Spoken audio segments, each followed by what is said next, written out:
Saudara, Kejaksaan Agung menetapkan tersangka baru kasus dugaan korupsi ekspor CPO dan turunannya termasuk minyak goreng periode 2021-2022. Satu orang tersangka yang ditahan yaitu pihak swasta dengan inisial LCW. LCW adalah pihak swasta yang diperbantukan di Kementerian Perdagangan. Tersangka diduga bersama tersangka sebelumnya yakni Dirjen Perdagangan Luar Negeri, Kementerian Perdagangan, Indra Sari Wisnuwardana mengkondisikan produsen CPO untuk mendapatkan izin ekspor CPO secara ilegal. Tersangka di dalam perkara ini diduga bersama-sama dengan YWW selaku Dirjen Perdagangan Luar Negeri telah mengkondisikan produsen CPO untuk mendapatkan izin persetujuan ekspor CPO dan turunannya secara melawan hukum. Sebelumnya di pertengahan April lalu, Kejaksaan Agung menetapkan 4 tersangka mafia minyak goreng. Salah satu tersangka adalah Dirjen di Kementerian Perdagangan, sementara tersangka lainnya adalah pihak swasta. Keempatnya disangkakan korupsi persetujuan izin ekspor crude palm oil atau CPO yang menyebabkan minyak goreng di tanah air langka dan mahal harganya. Saudara, lebih jauh mengenai kasus mafia minyak goreng yang semakin terkuak setelah Kejaksaan Agung menetapkan lagi satu tersangka. Kita akan langsung bahas bersama Jaksa Agung Republik Indonesia, Sanitiar Burhanuddin. Selamat pagi, Pak Jaksa Agung. Selamat pagi, Mas. Apa kabar? Sehat-sehat? Salam sehat selalu juga untuk Bapak. Terima kasih sudah menyempatkan waktu untuk berbincang dengan Kompas TV hari ini, Pak Burhanuddin. Pak, saya langsung mengenai penetapan tersangka baru oleh Kejaksaan Agung terkait kasus mafia minyak goreng. Update-nya ini sebenarnya perannya dari LCW ini apa, Pak, di sini, Pak? Ya. LCW ini adalah orang swasta ya yang direkrut oleh Kementerian Perdagangan ya, tanpa surat keputusan dan tanpa suatu kontrak tertentu. Tetapi di dalam pelaksanaannya dia ikut menentukan kebijakan tentang peredaran, prosedur tentang distribusi minyak goreng. Dan ini kan sangat riskan begitu. Dia orang swasta, tetapi kebijakannya dia di situ sangat didengar oleh dirjennya. Nah, itu berarti perekrutannya tidak sah dan perekrutnya sendiri apakah jelas sebenarnya, Pak Burhanuddin? Kami tim penyidik sudah mencoba statusnya apa sih di sana. Ya. Tapi belum ada, dia belum menyampaikan apa statusnya juga, dan tidak ada surat keputusan yang menentukan dia adalah swasta yang direkrut menjadi suatu struktural atau organisasi dalam satu kepengurusan atau di dalam suatu kementerian gitu. Tapi hadir begitu, Pak, ya, di Kementerian Perdagangan, hadir pula kah di dalam rapat-rapat penting mungkin dalam penentuan kebijakan-kebijakan terkait dengan CPO ini?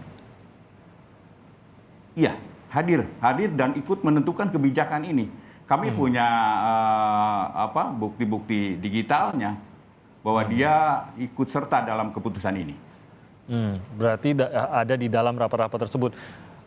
Tapi yang memberikan kewenangan masih belum jelas ya, betul. Pak? Dan peran aktif dia. Dan berperan aktif, ya.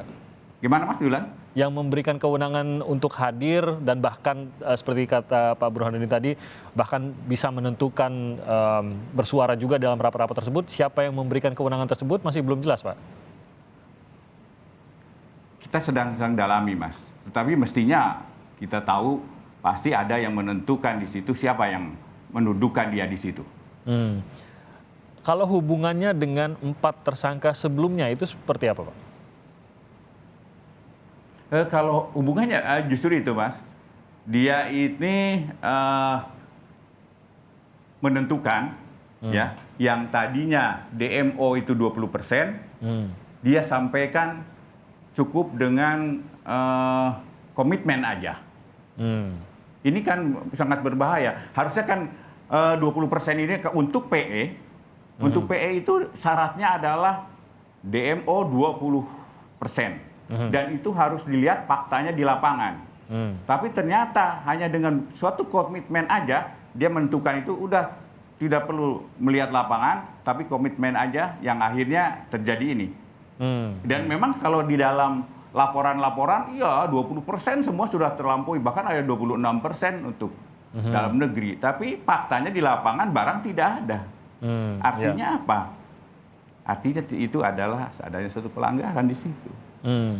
Dan posisi swastanya ini sendiri, Pak Burhanuddin, apakah pribadikah atau LCW ini sebenarnya juga representasi dari perusahaan? Sementara ini secara pribadi aja, dia LCW ini pribadi yang direkrut. Kalau latar belakangnya sendiri apa Pak yang sudah diketahui dari LCW ini? Kalau tidak salah ekonomis. Seorang ekonom ya, tapi bisa memiliki akses ke Kementerian Perdagangan. Nah, apakah sudah diketahui juga? Akses dan bisa menentukan kebijakan, kan riskan, Mas. Apakah sudah diketahui juga mengenai, ya kalau tadi latar belakang ya, tapi sejak kapannya begitu Pak Burhanuddin sudah dalam tanda kutip berkeliaran di Kementerian Perdagangan? Sejak kira-kira kemungkinan dengan struktur menteri yang baru kalau tidak salah, Mas. Oke, jadi belum terlalu lama ya dari kabinet baru saja. Nah, ya dia tidak ya. Januari kalau tidak salah, Mas, keberadaannya itu. Oke, masih cukup baru sebenarnya Pak Burhanuddin ya. Dan memang itu kita masih di tengah masa-masanya langka-langkanya minyak goreng pada bulan Januari seperti kita ingat. Nah, dalam awal, Mas, awal langkanya terjadi minyak goreng. Iya. Dari pihak Kementerian Perdagangan sendiri tanggapannya sejauh ini untuk mendukung proses penyelidikan atau penyidikan yang sudah dilakukan oleh Kejaksaan bagaimana, Pak Burhanuddin?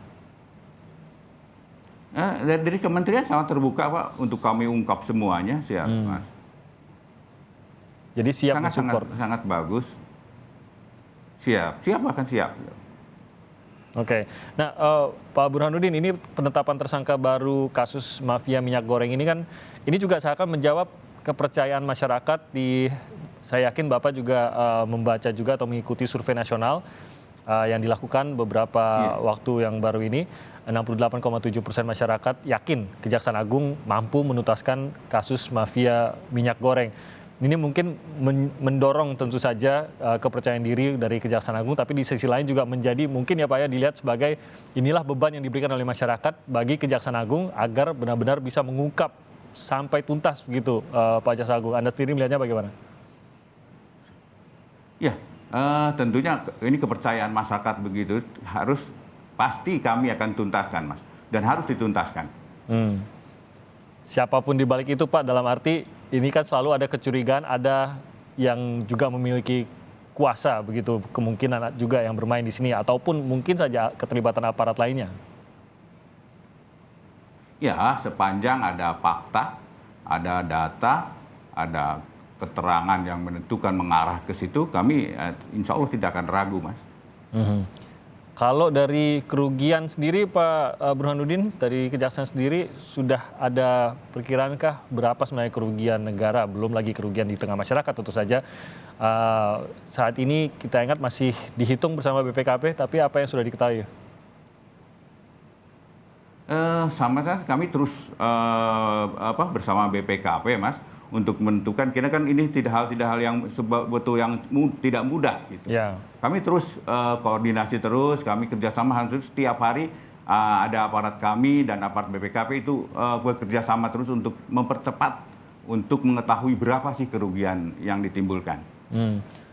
Pak Burhanuddin, kalau mungkin dari mata orang awam seperti saya dan juga mungkin pemirsa kami begitu panjang masalah yang dihadapi Pak Burhanuddin, masalah minyak goreng ini berbulan-bulan begitu Pak Burhanuddin. Kok negara bisa disulitkan oleh hal seperti ini dan setidaknya apakah ada keterlibatan kuasa yang lebih besar? Nah, Jaksa Agung ataupun Kejaksaan tentu saja kemungkinan akan menghadapi juga kalau memang ada kekuatan yang besar bermain di sini, Pak Jaksa Agung. Apalagi kalau itu terorganisir. Bagaimana strategi dari Kejaksaan Agung untuk bisa mengatasi hal seperti ini? Kami, Mas, yang penting bagi kami itu ada fakta, ada data, ya. Kami sampai saat ini tidak ada halangan, tidak ada hal-hal yang harus kami hadapi, tekanan-tekanan pun tidak ada. Kami berjalan insya Allah, bahkan kami bersyukur masyarakat ikut mensupport kami, dan itu adalah modal besar bagi kami, Mas. Dan juga dukungan Presiden Pak Burhanuddin untuk penuntasan dari kasus mafia minyak goreng ini kan juga sudah diungkapkan juga kepada kejaksaan. Nah, bagaimana bentuk dukungan ini diterjemahkan oleh kejaksaan dan bagaimana ini mendukung kejaksaan dalam menuntaskan benar-benar mafia minyak goreng ini? Ini, Mas, saya tuh di kejaksaan udah 35 tahun, Mas. Dan baru ini saya memperoleh seorang presiden yang begitu konsen mendukung penegakan hukum, Mas.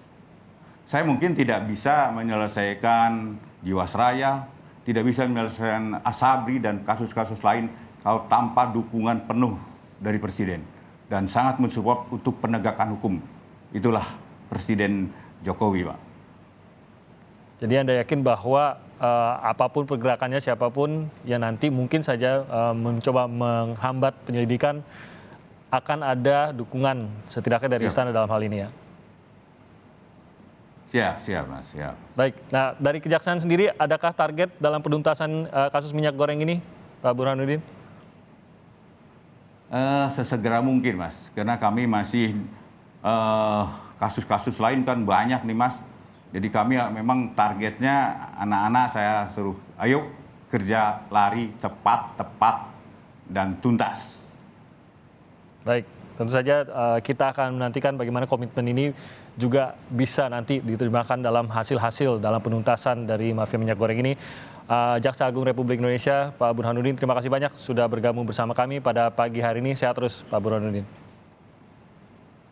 Selamat pagi, Assalamualaikum. Waalaikumsalam, terima kasih.